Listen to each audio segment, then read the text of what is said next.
specialize in new play development, but like any good dramaturg, I can make any subject, genre, or play my specialty. In short, I am a theater artist who does dramaturgy. For new play development, I have assisted in the development of 3 full-length scripts and 1 one-act that received its premiere at New York Fringe. For stained glass by Adrian DeSantis, I have the pleasure of working with director Patrick Pearson, who's the director of artistic programming at Ford's Theater. And also I worked alongside Heather Helinski, a freelance dramaturg who assisted our playwright in the development of her script. For Serpentine Pink, I worked with California playwright Megan Green and director Ricky J. Martinez, who is the artistic director at New Theater in Miami. Oh, and for both of these, Stained Glass and Serpentine Pink, I acted as the production dramaturg as the scripts transitioned onto the stage for the first time. I also work with some not so new work, like Shakespeare. I work with Recess Theater cutting Shakespeare scripts for children, so I cut Twelfth Night and The Tempest. And when cutting, I think about these scripts as educational resources, but also as production scripts for the director. But when cutting, the ultimate goal is always play. Finding the fun, joy, and magic that comes with performing Shakespeare, because that's ultimately the goal we want to leave these children with. As a dramaturg, I find that I have several constants I'm able to bring to any production, and the first are my educational resources in the form of websites. This digital dramaturgy offers cast and crew with a resource where they're able to make their own discoveries. Links, videos, and images offer an agency that is lost in the form of paper packets. And mobile access ensures that these resources are never lost or misplaced. Plus, we're saving a bunch of trees. I also find that the lobby slate and pro bono combination is another strong asset that I bring to a production.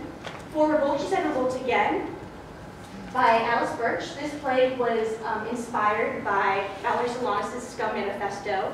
So for the lobby, for the program note, we included information on that manifesto, and the note acted as a manifesto itself for our production. In the lobby, these 3 photos hung in front of the theater, representing the face of our revolution, and both of these show a visual representation of Alice Birch's complex and compelling use of language. I also act as a creative collaborator. I offer clever solutions to unexpected problems. And earlier I said that I am a theater artist who does dramaturgy. And by that I mean I like to do theater and make things for the stage and do that work collaboratively. I find that dramaturgy is the best way to make that happen. I'm looking for opportunities with literary managers and directors, new play development programs, workshops, and festivals, the production and coordination of those festivals, and also opportunities as a production dramaturg. Thank you.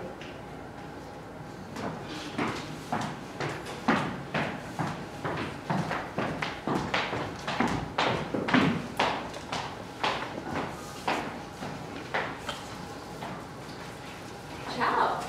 Hello. My name is Florence Palpatunic, and I want to be on your arts management team.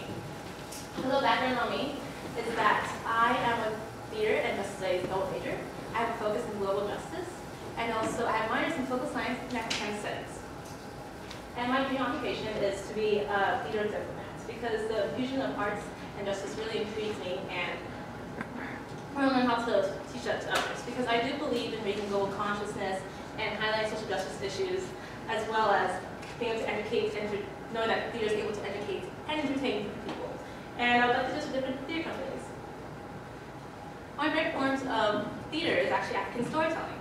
I discovered African storytelling my sophomore year. What's really cool about it is that it's able to engage the audience, and they're able to participate and also help shape the story that you're going to see. And African storytelling also uses movements and music, and as a musician, playing viola, bass guitar, and as a mover from miming and clowning, and also different forms of dance, it's really cool seeing an art form or theater that's able to combine the different things of movements and music. And seeing the intersectionality between the two. And my community involvement ranges from being a house manager.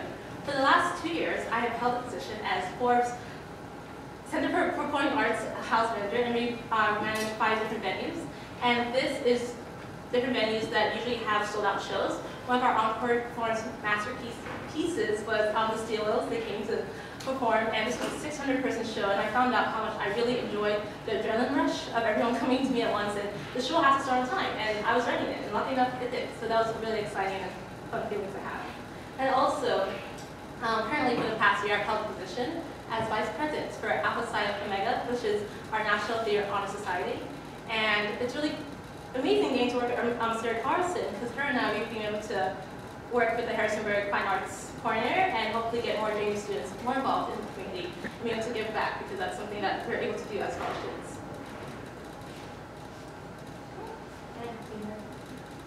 And also, I'm lucky to also do different things outside of theater, depending on my two studies.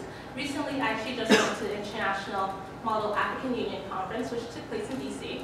And what was cool about it, this was my second year, and I also was a delegate for Nigeria. My parents are from Nigeria, so it's cool listening to all the stories I've heard when I was younger and hearing them tell me all these different things about how amazing going to Nigeria myself and seeing those truths, and then also learning all the research I did to represent Nigeria in this crisis simulation.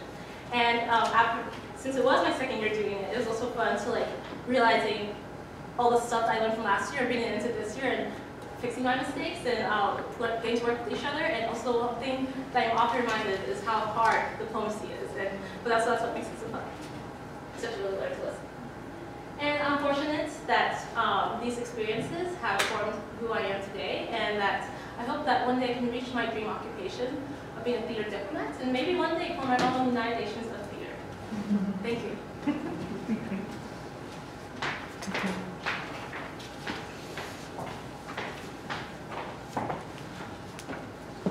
Hello.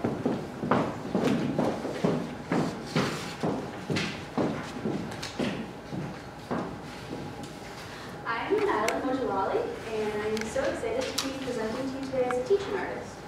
When I got to JMU as a musical theater major, I truly thought that my experience would look like this. However, it did not. It looked a lot more like this. And this. And this. But truly, I did think that I would reach my goal of being a musical theater performer on a very straight path. But instead, JMU's BA program provided me with a path that looked a little bit more like this, which made my goals change as well. So my freshman year in college, I took a class called Oral Literature, which taught me the importance of storytelling in communities for healing and education. And after that class, I realized that I really wanted to explore this more in tandem with my theater studies. So I looked into how that could happen, and I found out that we have a program at JMU called Independent Scholars. It's brand new, and basically you can design your own major. So the second major that I have in addition to musical theater that I've designed is called Theater for Healing, Education, and Social Change. In that major, I've been able to explore things like sociology, philosophy, women and gender studies, and many more things, in addition to my theater major. Doing this has really made me value collaboration. So my favorite medium to work as a teaching artist is applied theater. These are some pictures of my students. You can keep going. So my goals as a teaching, my goals as a teaching artist are to promote new ways of seeing the world using theater, to build a community of respect where students feel safe and willing to take artistic risks, and to encourage artistic freedom of expression by creating an environment where students have choice within structure. One of my most fruitful experiences working with students has been at JMU. I created a program for homeschool students in our area, and I've been doing this program for 3 semesters now. We do applied theater, so we work for 12 weeks, about 2 hours a week. And we start, for this first 6 weeks, we just do devising. We work with them on how to devise, what are storytelling methods, how can we work on this, what topics are they passionate about, and we usually have a frame. That's usually a book. This semester it's actually poems by Shel Silverstein. And then for the next 6 weeks, my co-facilitator, she writes a script, and I direct and design the play. So that's what we put on. These are my kids. They're so great, and it's so exciting to work with them. After school, I'm spending my summer in Nantucket, where I'll be doing applied theater at a camp called Dreamland Kids. The students I'm working with are ages 5 to 8, and it's very similar where I'm also using children's stories to devise theater. So I'm really excited. Thanks for listening to me. I will teach it.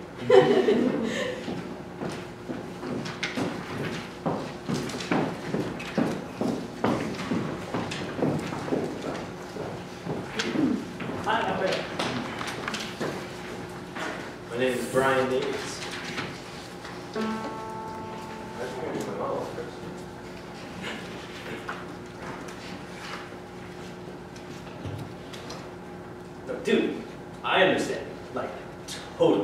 mean, I used to walk ahead of her in the mall, or not tell her about stuff at school so it can be, what, my own mom. I'm 15 years old, worried about every little thing, and I've got a fucking sumo wrestler in a house coat trailing around behind me. That's about as bad as it can get.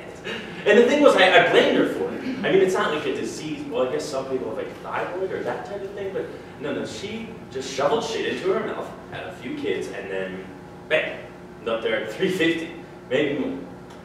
And it used to seriously piss me off, because my dad was always working, golfing on weekends, and I knew it was because of her. I mean, how's he gonna love something that looks like that? Get all sexy.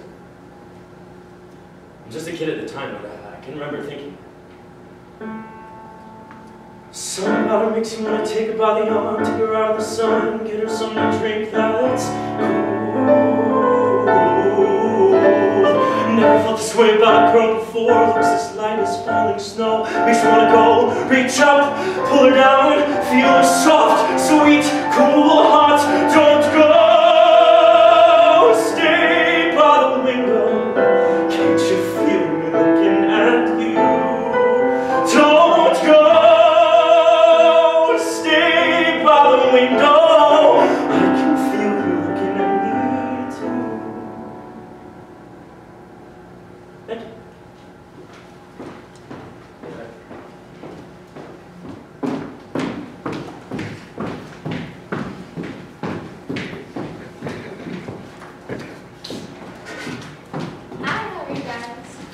My name is Linda Klein-Galindo. Just so you know, whatever you want, that's what I'd like. However you want to work things out is cool.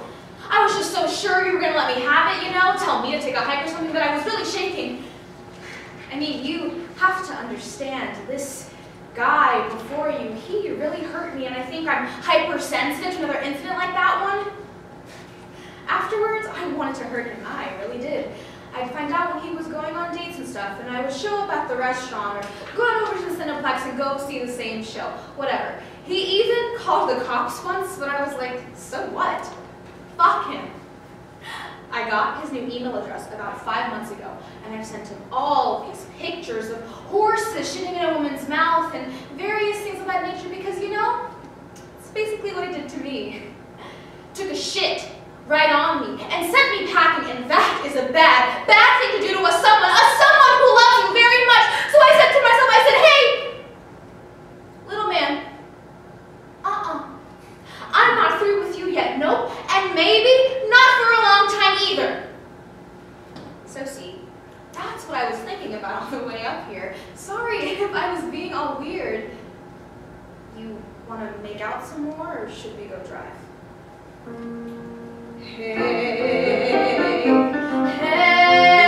Hey,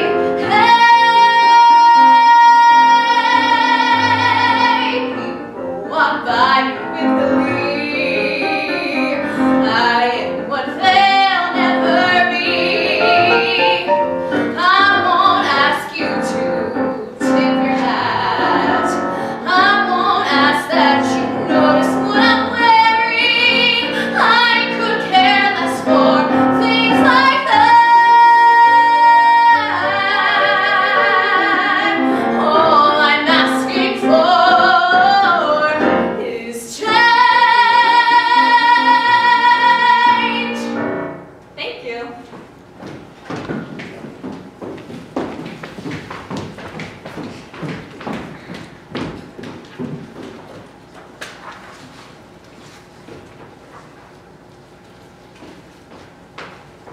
Hello, I'm Garrett Thompson. Listen to the calling of excitement. Can you feel the pounding in my heart? Lights are ready, pulse is steady, I can start. Never stop recalling every challenge, the lessons in the water and the stones. And David loves me. He's afraid to tell me. I used to be a very negative person. Then I took these personality workshops that have really turned my life around. So now whenever anything bad or negative happens, I can see the positive. So when I'm having a really bad day, or when someone who I thought was my really close friend betrays me, or when I'm hit by one of those damn bicycle riders going the wrong way down the one-way street. So of course one hadn't been looking in that direction, but then there they come, barreling down on you, about to kill or maim you. Anyway, now whenever any of those things happen, I can say to myself, this glass is not half full, it's half empty. Sorry, that was backwards. This glass is not half empty, it's half full. I was tired of not being joyful and happy. I was sick of my personality, and I had to change it. Half full, not half empty. I know that I hurt you, and you hurt me too, but you mean more to me, I must mean more to you. Hold me in your heart till you understand. Hold me in your heart, just the way that I am. With all your faults, I love you. Yeah, I need you to love me that way.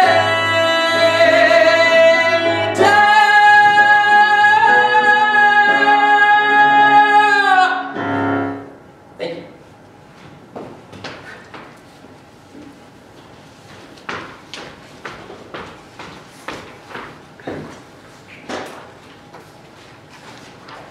Hi there.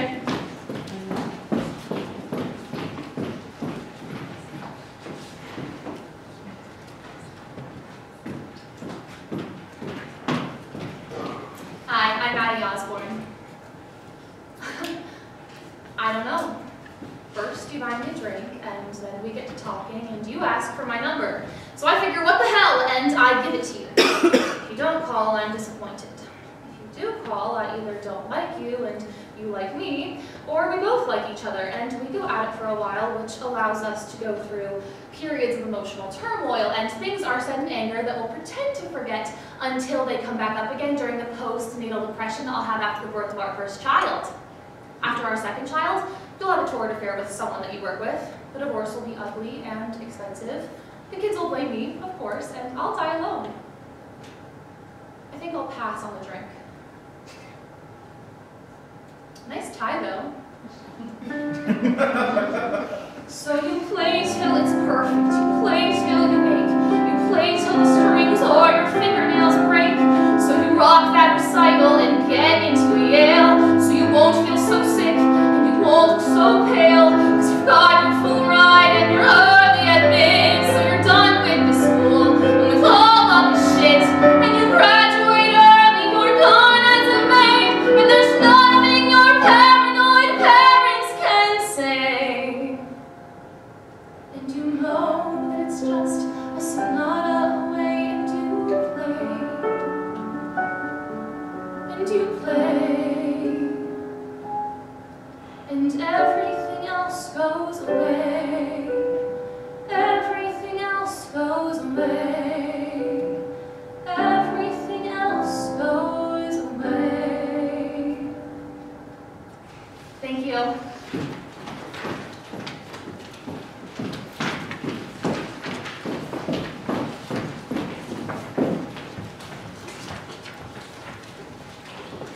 Hello all, I'm Christian Tyler Edwards.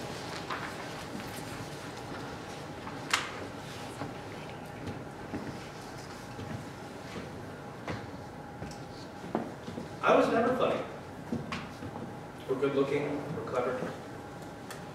I was nothing until you started digging around with me. I admit it, nothing. But you know what? I was absolutely fine with that. You messed with my life, and then you put it under fucking glass. And you're crazy if you think I'm just gonna let you put this shit on display. Our time together. What the hell? Can't get any worse. I had some fun. I fell in love and all that. But do me a favor.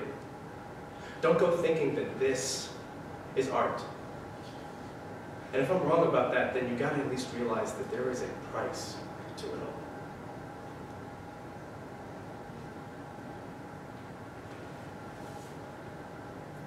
all. How would they were that I might die at once. For now they kill me with a living death. Those eyes of thine from mine hath drawn salt tears, shamed their aspects with store of childish drops. These eyes that never shed remorseful tear. No, when my father York and Edward wept, to hear the piteous moan that Rutland made, when black-faced Clifford shook his sword at him, nor when thy warlike father, like a child, told the sad story of my father's death, and made 20 times to pause, to sob and weep, that all the passers-by had wet their cheeks like trees bedashed with rain. If thy revengeful heart cannot forgive, lo, here I lend thee this sharp-pointed sword, with which, if thou please, to hide in this true breast, and let forth the soul that adoreth thee, I lay it naked to the deadly stroke, and humbly beg the death upon my knee. Thank you all.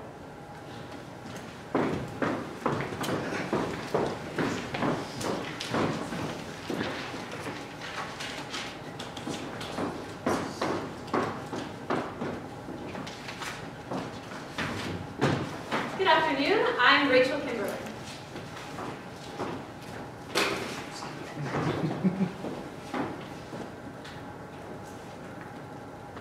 Look, I only agreed to marry you based on what I knew to be true. Kim equals X. X will make me happy. 7 years later, I find out that you're not X at all. You're Z. And if you're Z, then I did the math wrong because Z is no good. I never would have said yes to Z. Remember that time we were driving to Westchester to see that flower show in Fairfield and we got really lost? And then finally you saw a sign and you were like, hey, Fairfield, we found it! And we got really happy because we knew where we were. And then we ended up in Fairfield, New Jersey instead. It's like that. I thought I knew where I was this whole time, but this morning I took a good look around and suddenly realized I was in New Jersey. Am I falling into nothingness or flying into something so sublime? I don't know, but I'm changing my major to Joan. I thought all my life I'd be all alone, but that was before I was lying prone in this dorm room bed with Joan. Look, she drooled on the pillow, so sweet, all sweaty and tangled up in my bedsheet, and my heart feels complete. Let's never leave this room. How about we stay here till finals? I'll go to school forever. I'll take out a dementedly huge high-interest loan, 'cause I'm changing my major to Joan. Thank you.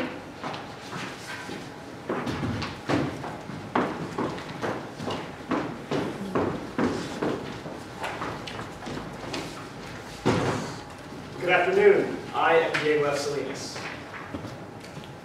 I'm 20 years old and I look at myself in the mirror every morning wondering who the hell I am. Am I Mexican or am I just plain Latino? Am I Mexican Canadian? Am I Latino Canadian? I don't know who I want to marry because I don't know who I am. I'm so mixed up in myself, I don't know if I want to be with a white girl or a Latina girl. You guys don't get it. You're only with Latinas. Let me give you this analogy. White girls are like chilled white wine. It goes down smooth, but they're cold. Latinas are like red wine. Goes down hard and rough, but they're warm. Hot-blooded passionate. Yo!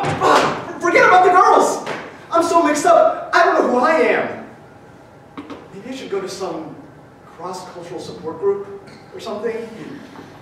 Or like, pray? Apenas el tiempo tengo, Rosa. El trabajo es largo y duro aquí en las minas. Pero cuando estoy pensando en ti, y puedo verte en mi mente, mando mis pensamientos por el aire y espero que te lleguen. Los otros mineros me miran. Tal vez me encuentran extraño, pero solo puedo pensar en ti y los ricos que vamos a tener cuando estamos juntos. ¿Cuántos días hasta que te vea otra vez?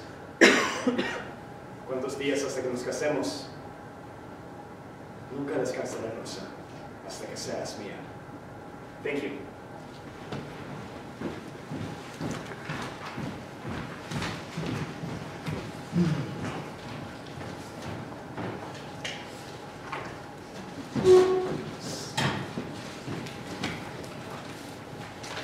Hi, I'm Cullen Gray. And I'm Emily Acier. Thank you. But I didn't even say anything! And I'm telling you the truth here, and I definitely did not use that word, so that's... Bullshit! I didn't. I would never say that about you, ever, and I'm not... Bullshit, fucker! I didn't! I don't care what she said to you. I didn't say ugly. She was in the other room, you bastard! You know, you swear a lot when you're mad. Fuck you! See? Cocksucker. I'm just saying! Tell me what you said! I didn't say About anything! Me. You said it loud enough for her to hear it, for her to repeat it to me in complete detail, verbatim, as you like to call it, so you can say it to my face. Look, I'm not afraid of you or about anything that I said because it was not a big deal. Okay, so maybe Kent and I had a few beers, and maybe we were being a little loud in the garage. But I didn't say shit. She was in the kitchen, Greg. Door to the kitchen was open. Voices travel. They're made up of sound, in case you didn't know. Yeah, I'm down with the basic scientific principles stuff. Thanks very much. So what? She can hear me. She's suddenly like Wonder Woman or something, and from an entire room away, she can hear what me and Kent are saying as we are banging out on his Chevelle. You mean Bionic Woman? Not Wonder Woman, Bionic Woman, and a superhero, smart guy. Whatever, you know what I mean. Yeah, I do. That's why I corrected you on it. Great. Bionic Woman, Lindsay Wagner. Oh, thanks. Fucker. God, you're such a prick, Greg. And again with the swear. Fuck you, asswipe! Oh my god, you're like at Eddie Murphy concert or something with all...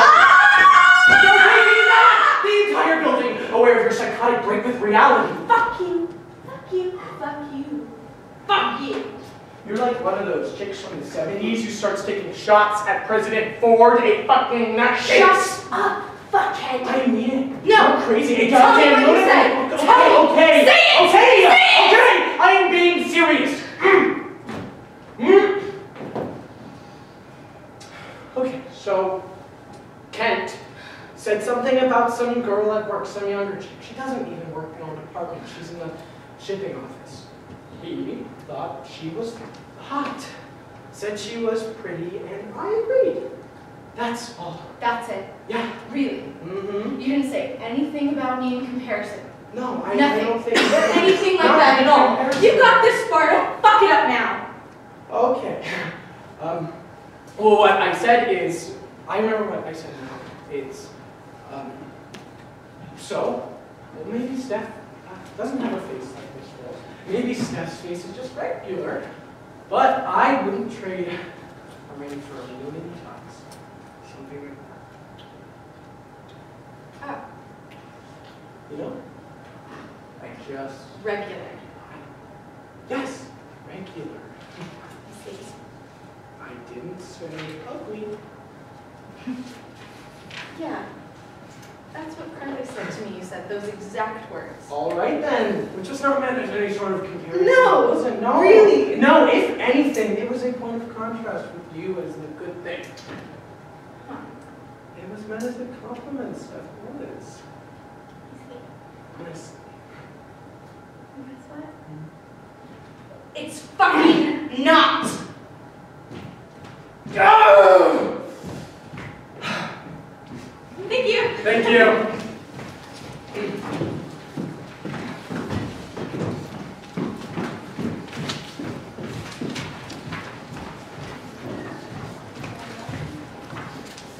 Hi. I am Rachel Mahar.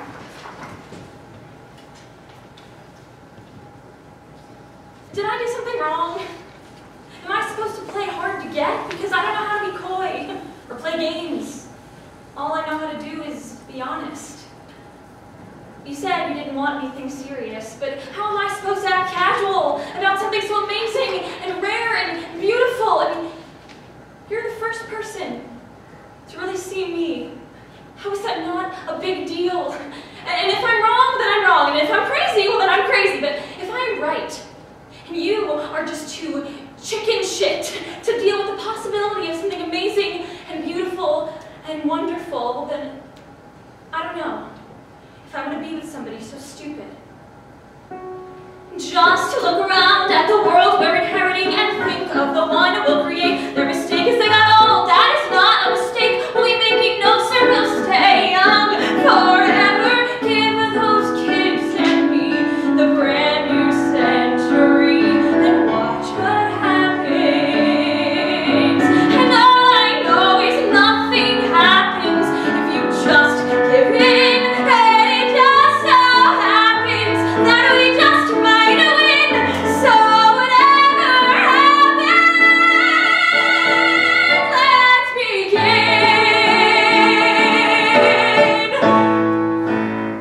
Thank you.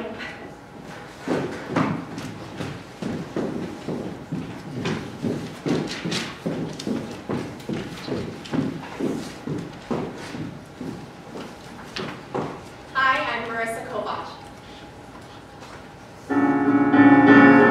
One day, someday, my prince may come, but I won't hold my breath. There's only divorcees and weirdos left, and weird is fine, but not all the time. One day, someday, my prince will come. So the fairy tale said. 30 years later, it's still in my head that if I screw a frog, I will wake in a four-poster bed. I don't need big rings and cashmere sweaters. If Arthur likes to buy them, if he's proud as you say, fine. But my needs and desires just aren't that fancy. I believe in Arthur.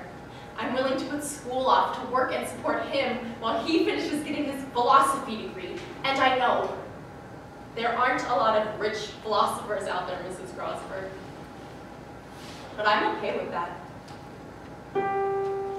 What good would the night be without the right lips whispering low?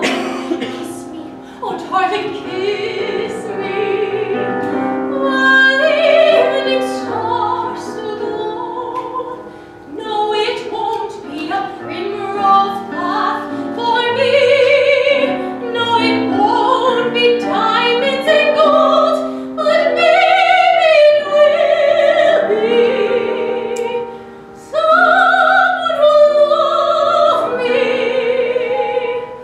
someone who loves just me, two and two.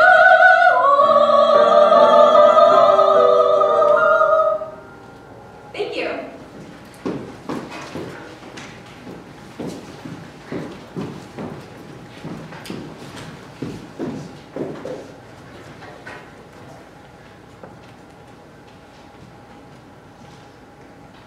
I'm Reggie Harold.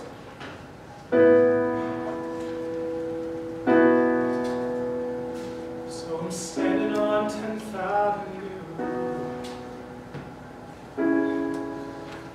I'm standing on 10th Avenue. My toilet is dirty. I'm wearing a white beater. I'm thinking of this other girl I met. And I'm smoking a cigarette. They say these are the best years of your life. Second grade was pretty good. We went to Wildwood. Middle school was cool. I kissed girls. They were sober. And I don't think these are the best years of your life. These are.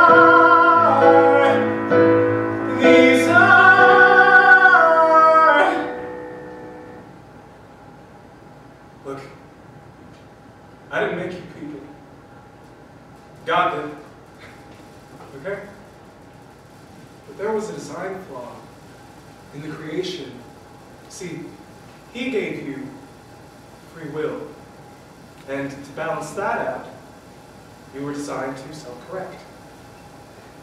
But unlike the free will muscle, this self-correct muscle is not a particular favorite of the Homo sapiens. I'd say self-correct falls somewhere between colonoscopy and firing squad on most people's holiday wish lists.